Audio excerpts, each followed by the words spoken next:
샬롬 2월 12일 매일 말씀 묵상입니다. 주말 아침이 되었습니다. 하나님께서 한 주간 동안 쌓였던 모든 피로를 오늘 이 아침에 풀어주시고 깊은 쉼으로 우리와 함께 하시는 그 시간 되시길 소망합니다. 오늘은 계속해서 핸델의 오라토리오 메시아 제1부의 곡을 이어서 계속해서 묵상해보고자 합니다. 오늘은 18번 곡입니다.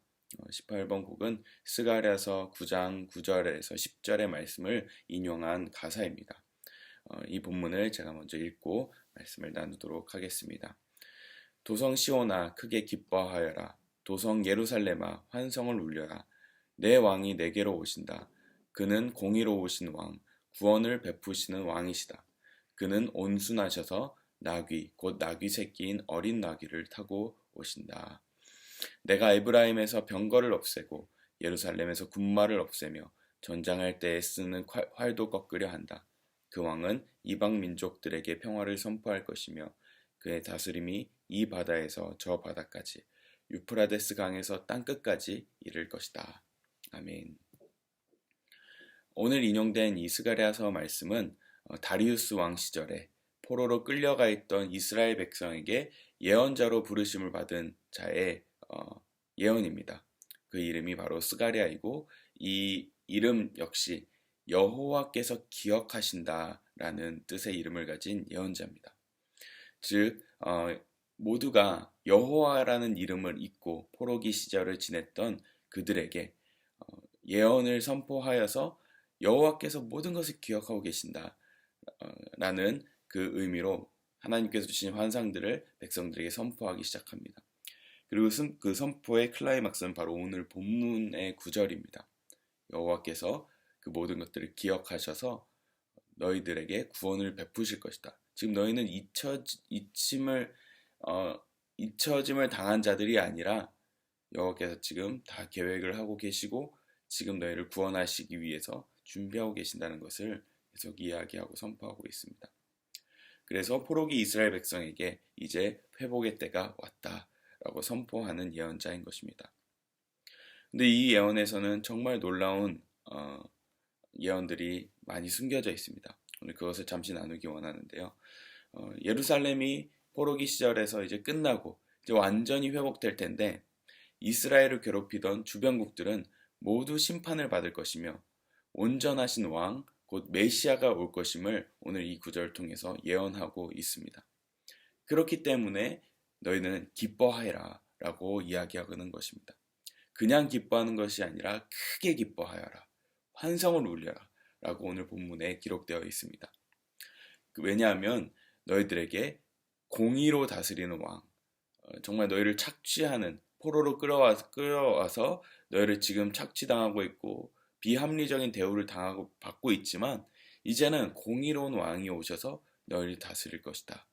그리고 그 왕은 공의로 다스리지만 겸손하게 새끼 나귀를 타고 예루살렘에 입성하실 것이다 라고 예언하고 있는 것입니다. 그러므로 기뻐해라 라고 너무나 담대하게 스가랴서는 선포하고 있습니다.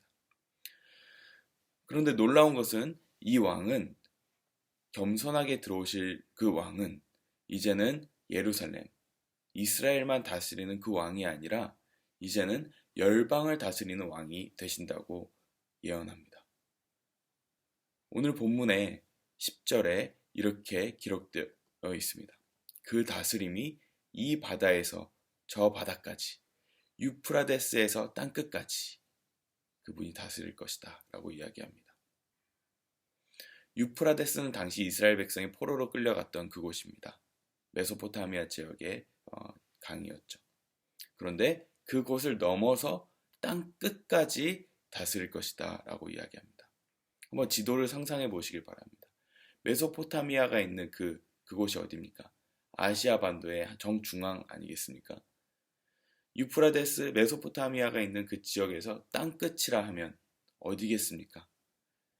바로 유프라데스의 땅끝으로 서쪽으로 땅끝으로 가면 유럽 대륙이겠죠.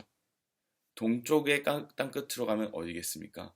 놀랍게도 바로 우리 대한민국 땅 아니겠습니까? 그 바로 한반도가 아시아 대륙의 끝자락에 있습니다. 정말 문자 그대로 해석하자면 정말 놀랍게도 그 예언의 수혜자는 다름 아닌 우리나라, 바로 저와 여러분이 살고 있는 바로 이 대한민국인 것입니다. 놀랍게도 오늘 우리는 지금 그 왕의 다스림을 받고 있습니다. 대한민국에 살고 있지만 우리의 대통령은 따로 있지만 우리 모든 지금 이 말씀을 듣고 있는 우리 성도님들은 바로 그분의 다스림을 받는 백성입니다. 그분이 누구십니까? 바로 예수 그리스도이십니다. 참으로 놀라운 예언을 오늘 우리는 함께 듣고 그리고 그것이 성취된 것을 우리는 눈으로 떠서 보고 있는 자들인 것입니다. 그 예언의 수혜자를 받고 있기에 오늘 이 예언이 저와 여러분에게도 동일하게 해당되는 예언입니다. 기뻐하라. 크게 기뻐하라. 그리고 환성을 올려라. 라고 이야기하고 있습니다. 그러므로 그분의 다스림을 받는 저와 여러분, 이 예언이 성취된 자는 이스라엘 백성도 되겠지만 저와 여러분도 그 예언의 수혜자인 것입니다. 그러므로 저와 여러분 오늘 모두 상황에 관계없이 이 하나만으로 예수님께서 나를 다스리신다는 것 하나만으로도 기뻐하시는 하루 되시길 소망합니다. 그런데 여기서 더 놀라운 점이 있습니다. 오늘 본문 이후에 나온 구절이 있습니다. 그 부분을 잠시 한 번 더 생각해 보고자 하는데요. 참으로 놀라운 점은 이스라엘 백성이 왜 그곳에 포로로 끌려가게 되었나요? 그들은 우상숭배와 하나님을 저버림으로 인해서 징계를 받은 것이었습니다. 그런데도 불구하고 하나님은 그 과정에서 그들을 징계의 도구로 사용했던 이방 민족들을 심판하실 것이라고 이야기하십니다. 우리가 언뜻 보면은 모순에 있는 것 같습니다. 아니, 심판으로 쓰셨던 그 하나님, 그 이방 민족을 심판으로 쓰셨는데 그들을 왜 또 심판하시나요? 라고 할 수 있을 것입니다. 그러나 그것은 허락받은 것 이상으로 극악무도하게 그들이 이스라엘 백성을 비참하게 했기 때문입니다. 사실은 이것이 세상의 모습입니다. 죄된 세상의 모습인 것입니다. 아무리 하나님의 뜻으로 우리가 잠시 고난 가운데 있을지라도 그것을 보고 그래 너는 죄값을 당해서 싸다 라고 하는 그런 모습은 절대로 하나님 기뻐하는 모습이 아니라는 것입니다. 오히려 그것은 하나님의 징계를 불러오는 태도입니다.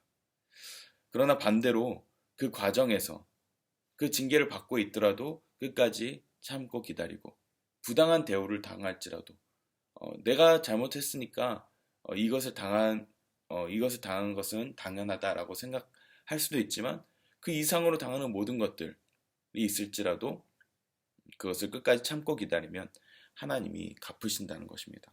오늘 본문에 그대로 기록되어 있습니다. 오늘 본문 이후에 11절 12절에 이런 구절이 있습니다. 너에게는 특별히 너와 나 사이에 피로 맺은 언약이 있으니 사로잡힌 내 백성을 내가 물 없는 구덩이에서 건져낼 것이다. 사로잡혔어도 희망을 잃지 않은 사람들아 이제 요새로 돌아오너라. 오늘도 또 내가 말한다. 내가 내게 2배로 갚아주겠다. 아멘. 우리 삶에서 억울한 일을 경험한 많은 성도님들 오늘 기뻐하시길 소망합니다. 12절에 이렇게 기록되어 있습니다. 희망을 잃지 않은 자들아 돌아오라. 내가 2배로 갚아주겠다 하십니다. 모든 것 2배로 갚아주신다고 하십니다. 똑같은 이야기가 욥에게 있지 않습니까? 그렇게 고난을 당하고 정말 내가 뭘 잘못했는지도 모르고 갑자기 닥친 그 고난 가운데 친구들이 와서 뭐라고 이야기했습니까? 너의 죄 때문에 그런 거야 라고 이야기하지 않았습니까? 그런데도 불구하고 하나님은 그 욥에게 그 모든 폭풍이 지나고 심지어 넋두리를 했던 욥에게 나타나셔서 그 폭풍 가운데 네가 한치라도 이 창조 때에 기여한 것이 있느냐 하면서 그 놀라운 온 만물의 섭리를 이야기하시면서 그를 다시 회복의 자리로 이끌어 오셨습니다. 근데 그때 하나님이 언급하신 것이 무엇입니까?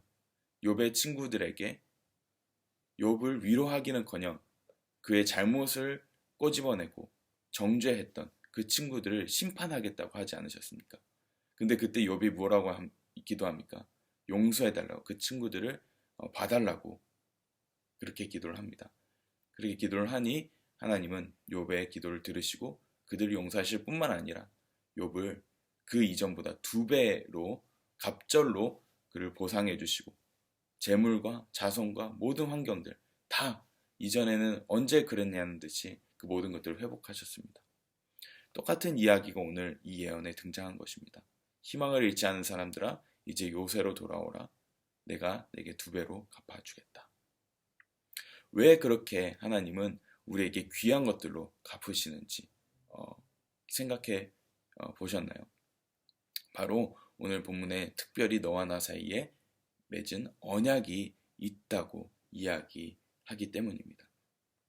그 언약, 우리는 십자가 언약, 피로 맺은 언약이 저와 여러분 사이에 있습니다. 그렇기 때문에 이 언약은 저와 여러분들에게도 유효한 언약입니다.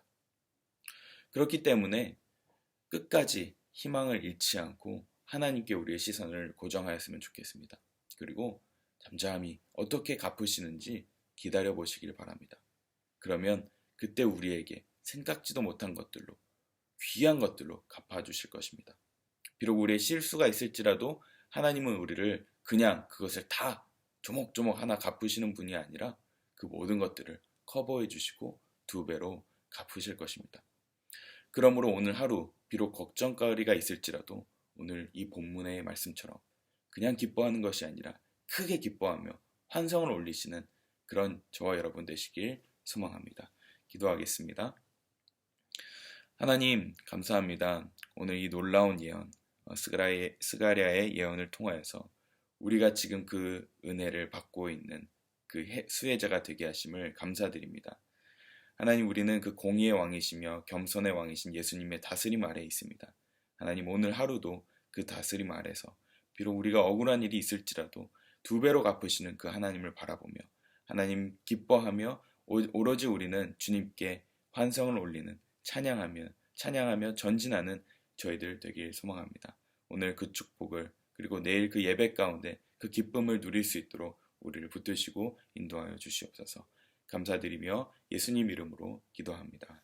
아멘. 네, 오늘은 핸델의 오라토리오 제1부 18번 시온에 따라 크게 기뻐하여라 함께 들어보도록 하겠습니다. 오늘은 특별히 영어로 된 가사로 불려진 찬양을 듣기 원합니다. 지닌 드비크라는 여성 소프라노인데요. 흑인 소프라노로서 많은 차별과 편견이 있었지만 그것을 극복한 한 소프라노입니다. 특별히 정말 이 곡을 들을 때 다른 어떤 곡들보다도 정말 기쁘고 즐겁게 부르는 이 소프라노의 표정과 그리고 또 노래를 들으시면서 함께 그 기쁨을 공유하시는 그런 하루 되시길 소망합니다. 함께 들어보도록 하겠습니다. 감사합니다.